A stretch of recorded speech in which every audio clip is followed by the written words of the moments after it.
Ay, ako si Maymay, 24 na years old. Galing probinsya, nakipagsapalaran ako sa Maynila at pinalad na makapasok bilang yaya para makaraos sa buhay. Sa kabutihang palad, mababait ang mga amo ko. May iisa silang anak, si Miko. Tahimik, malambing at hindi mahirap alagaan. Halos ako na ang nagpalaki sa kanya simula nang ipanganak siya. 4 na taong gulang na si Miko. Masunurin, bihirang umiyak at hindi palaaway.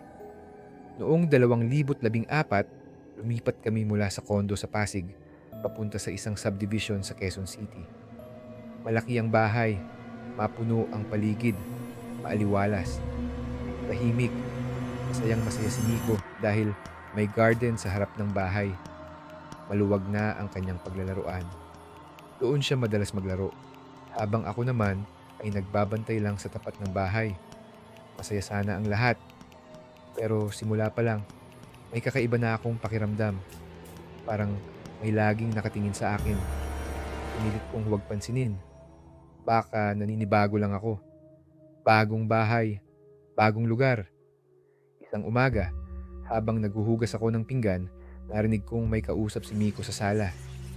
Miko, sino ang kausap mo dyan? Sigaw ko. Bigla siyang tumahimik. 10:10 pa lang ng umaga. Sigurado akong kaming dalawa lang ang nasa bahay.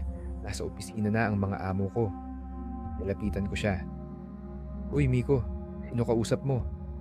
Tahimik lang siya, nakatitig sa pinto. Ano ba Miko?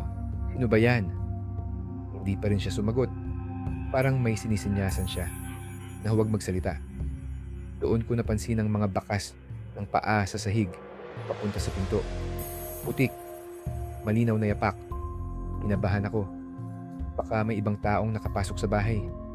Pinilit kong magpanggap na kalmado. Ah, galing ka na naman sa labas, ha? Ikaw talaga, nagkalat ka pa ng putik dito. Sige, dyan ka muna.